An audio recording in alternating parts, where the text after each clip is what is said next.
So the last two things we need to do with our bag is we need to assemble it, and then we need to add some handles. So to assemble it, it's not too bad. We're just going to fold it in half. The key is you want to make sure that your edges are lined up pretty well. You might notice that it's not a super straight edge, but what I mean when I say lined up really well is we want to make sure the brown lines up with the brown, where that color changes, and that this color change lines up too. Because it might look a little odd if the bag's offset. Or if you want to go with an offset look, that would be kind of fun too. But just to make sure your bag is even, I'm going to get it nice and lined up. Also, I went ahead, you might notice I've still got some things sticking out. So what you might want to do when you fold this, you might want to decide which do you want to be the outside of the bag and which do you want to be the inside. So I'm checking out both sides. I like this side best, so I'm going to let this be the outside of my bag. So I'm going to fold it inward. So to put it another way, the inside of my bag is on the outside when I fold it, and I'll explain why in a minute. The way I'm going to do this, I'm going to use some Plarn that I've spun. You can see that it's a lot more thin, so I think that'll probably help me to weave through there as I sew it together. Also, these tail ends here, I didn't bother weaving these through like we normally weave in ends. I'm just going to kind of fold it on the side, and when I sew the bag together, they'll get hidden then. And the last thing I'm going to mention before I actually show you how we're going to sew it is we're going to do what's called a whip stitch, and then we're going to inside out the bag.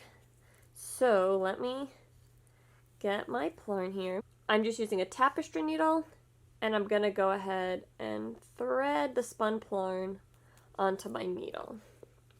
So let me unwind it off of my drop spindle. It's a little bit curly, but that'll go away as I start using it. And I'm going to start sewing at the top of the bag because this will kind of help make sure the top is lined up well, and then it'll kind of push out the unevenness down to the bottom corner. So to start, we're going to take our needle and insert through the top on both sides and pull a bunch of slack through.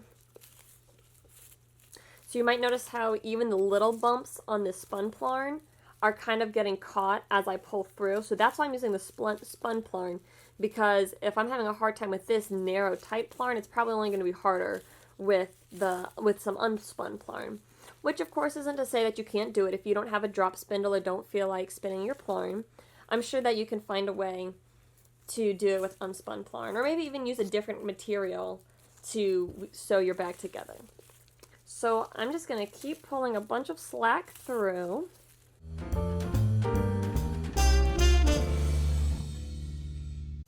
And the reason we're pulling a bunch of slack through is we want to make sure we have enough slack here. It's all kind of tangled, but we want to make sure we have enough slack that we can sew all the way to the bottom of the bag, because it's a pain to have to, if you don't have enough slack, then you have to keep feeding the slack through, and it gets kind of challenging.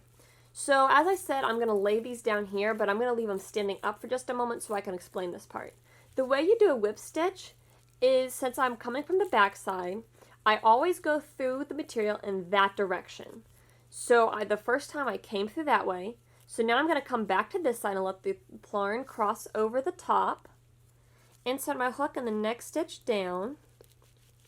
I'm just kind of making up where I insert the hook, just looking where it makes sense and where I think it needs more support. And I'm going to pull my Plarn through that direction. Alright, so here I am, I've got mostly pulled through, and now I'm just going to cinch it up. So you can see that the whip stitch, it'll kind of create these like spirals, almost think of like a spiral bound notebook. It'll be kind of like that kind of a stitch going down the side. And as I mentioned before, I want to tuck these tails in. So I'm going to loosen this up just a little bit, slide these under, and then cinch the first stitch down tight. And that'll help disguise them in. So I'm going to repeat this process the whole way down. I'll move those tails out of the way so you can see. I'm going to go down just a little bit further. Insert the needle always from my side and going in that direction. Insert the needle. I'm going to make sure I go underneath the slack here so I don't end up making a knot. And then I'm going to pull the slack through. And so that's what the stitch will look like pulled tight. But again, I want to make sure that I'm tucking in these tails. So I'm just going to tuck it under there.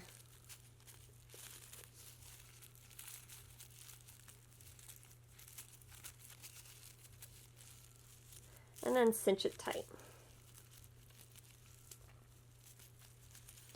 So I've got my first 2 whip stitches done. You can keep the stitches as tight or as loose as you want. Personally, I'm going to pull these whip stitches pretty tight, just so that way it gives a stronger hold and so it's not as noticeable. So let me do a couple more and I'll show you what I've got. So I want to give you a glimpse of what I've got stitched together right now. I've done this whole brown section, but what I want to mention is that you want to make sure as you're working along that you don't get so caught up in the stitches that by the time you get up to the color change that your work's like that, where it's not quite lined up. So you just want to make sure as you work along that you insert kind of evenly in both sides. And so then you'll get this nice edge here. So I just wanted to mention that make sure you keep it lined up. So I'm going to finish stitching this side and then I'll show you what it looks like. And here I am. I've got the first side of this bag sewn up. And so fortunately I had plenty of extra Plarn left over. So what I want to do now is I'm just going to do a simple little knot here at the end. I'm going to run it under this other loop here. Tighten it. So now I've tightened it and I'm going to go under this piece here that I just formed, that little loop. Start pulling it most of the way tight. And then before I tighten this all the way, I'm going to run this right through here, and this is going to make our knot. And then it's time to finish feeding it through and pull it tight.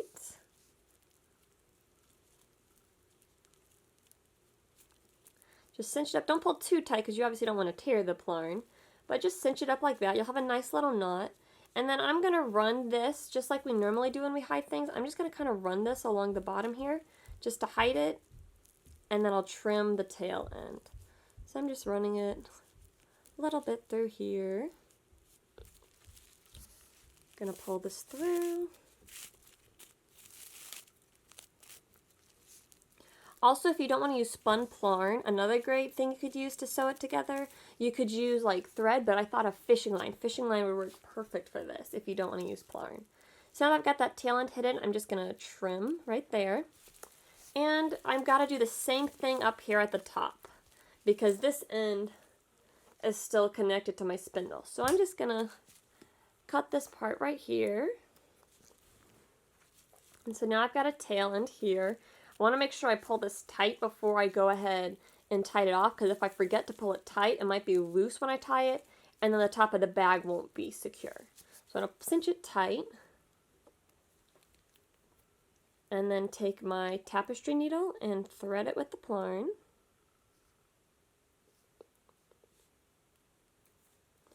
And then I'm going to do a similar process. I'm going to run underneath this guy here, which is just another stitch from the whip stitch, and then I'm going to pull this tight. Now I've got this new loop right here, so I'm going to come under this, making sure this is all very tight. Come under this, like that. Pull it through, and then just before tightening the loop, I'm going to put the hook through the loop, cinch it up. So you can see I've got it fastened there. It's kind of hard to see because it kind of blends right in, which is great because then you don't notice it. And then I'm just going to weave this excess tail end into the work to hide it, and then I'll trim it. That should be good. Pull it through and trim this end right there. So I'm going to go ahead and inside out this. I've only done one side right now, but it'll give you an idea of what the bag's going to look like. So you might notice right here I've got a little bit of a tail, so I'm just going to want to weave that in. But you can see the stitching a little bit. It creates a really cute bag with personality. And you can start to see the bag forming. And I think this is going to be a great bag. So let me stitch up the other side. We'll add handles, and then your first Plarn project will be all done. And here's the sewn up bag. All that's left to do now is inside out it.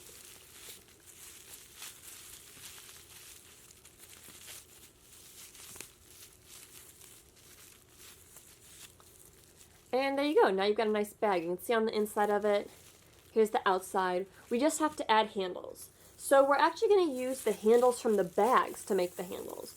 What I've got here is I took each of these pieces here is one handle. So I've got 1, 2, 3, 4 handles in the blue, 2 handles in the brown, and 1 last handle in the blue. And I'm going to make 2 of these long strips because we're going to make 2 handles for our bag. So we're going to start with a slip knot on the long blue end. So the blue end that has 4 handles attached. Also, I'm using this size Q hook because the handles from the grocery store bags, they are a little thicker. And then also this will just give us some thicker, chunkier handles to stretch our Plarn a little farther. So I'm going to insert my hook and I'm going to come to the inside of the bag. I'm going to insert my hook. You can kind of just guesstimate this. You could count. If you count, it would be about 1, 2, 3, 4, 5. The 5th double crochet at the top. And we're going to go around that. And we're going to do a slip stitch to fasten it on here. And now what I'm going to do is I'm just going to chain along, just kind of working loosely so you can see the handle will be nice and chunky. Just crochet along until my grocery store bag handles run out. Wow, there's a lot of handles right now. It gets kind of confusing. So you can see how the larger hook is making the handles pretty thick. Oh, there goes the phone.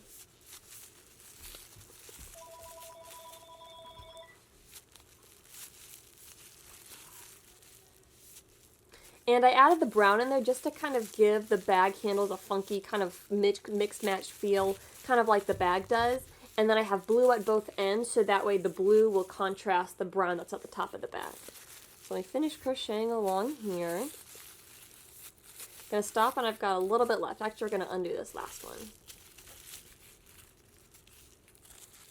So I've got my slip stitch on here, and then I did 1, 2, 3, 4, 5, 6, 7, 8, 9, 10, 11. It looks like about in the 11 to 12 range. That's what I got. Yours might be a little bit thicker or thinner, depending on how tight you do your chains. Just kind of wing it. That's what I like about this bag. There's not so much a right or wrong way to do it.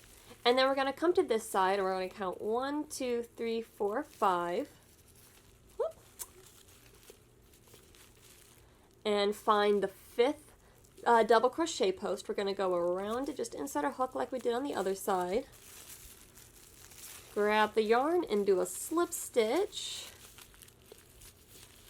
And then we're going to take this tail here and pull it through. And then just cinch it up. And there's our first handle in our bag. We'll also go ahead and we'll hide these in later. And then just repeat the same process for the other side. You can make it so that way your handle, the brown part's on the same side, or you can kind of flop it around just to kind of mix it up. But you can see because we attach the handles on the inside, well, if you ignore this tail that we haven't hid yet, it kind of hides the ends. You do have a little bit of blue right here where we did the slip stitch, but that's just kind of fun. Give it some spunky personality. So let me go ahead and attach the other handle. And you can go ahead and pause this and attach your handles. The final step is to hide these tail ends here. We're just going to use our tapestry needle again. I'm going to run the needle up through the handle, just kind of any which way. And then I'm going to feed this through the needle. You can do this method where you fold the bag in half over the top of the needle and then pinch it right there at the top. And then you can just work it up through the needle, and then I'll just pull the slack through. And then once your needle's threaded, just pull it through where you've woven, stretch it out so your handle's not too tight, and trim the tail end. Also with your handles, you might want to trim some of the knots and things. I'm going to go ahead and do that right now, just to kind of neaten it up. And again, if there's a knot, you don't want to cut to the right of the knot. Always cut to the left of the knot, or else you'll unravel your bag handle, which would not be good. So finish up your handles now. So check it out. You just made your first Plarn project. You made this fun bag. And actually, I didn't tell you this at the beginning because I didn't want to scare you away from watching the tutorial. But this was actually my very first Plarn project ever. This is the first thing I've ever made out of Plarn myself. And so I went ahead and filmed me making my first project as if I was teaching you, for two reasons. The first is kind of just a lazy reason because it takes a little bit of time to make the Plarn. You know, you might have realized that as you've been working on your bag. You might have realized, oh, I don't have enough plastic bags, I don't have enough Plarn yet. So it takes a little while. So once I had enough Plarn made, I was kind of like, I don't want to have to wait to get that many more bags again, and then make more Plarn, and then make my own off camera, and then teach everybody how to make that exact bag. So that's one reason. But the other reason I went ahead and filmed it is because I want to inspire you that this was my first try. I just kind of made it up as I went, to be honest with you. But still, it turned out super cute, I think. And this will be a nice, sturdy bag that I'll be able to use a lot. So I want that to inspire you that if you're scared about trying the Plarn because it's new and it's different, that don't be afraid. Go for it. I know you can do it. So until next time, happy crafting. So this is kind of funny. My dad was kind of skeptical of the whole Plarn idea, and he's kind of like, okay, that's just weird. But, you know, whatever. But he did make this simple observation, which I thought was funny, so I'm going to share it with you. So we made this cute bag, right? But we had to cut up, like, what, 23 of these bags to make this bag? Go figure. But at least this bag will last.